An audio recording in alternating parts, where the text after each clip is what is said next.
বলছেন, जहाँ महावीर जी के नाम सुनावे भूत पिशाच निकट नाही आओ।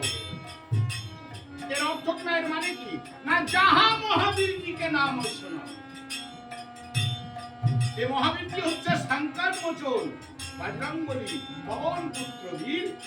হনুমান। যেখানে শঙ্কর মোচন বজরংবলী পবন পুত্র বীর হনুমানের গুণগান হয়, যেখানে হরিনাম গুণগান হয়, যেখানে রাম নাম গুণগান হয়, বাবা হরি গুণগান হলো আর রাম গুণগান হচ্ছে, সেখানে হয় কি ভূত পিশাচ নিকটে নাহি হবে,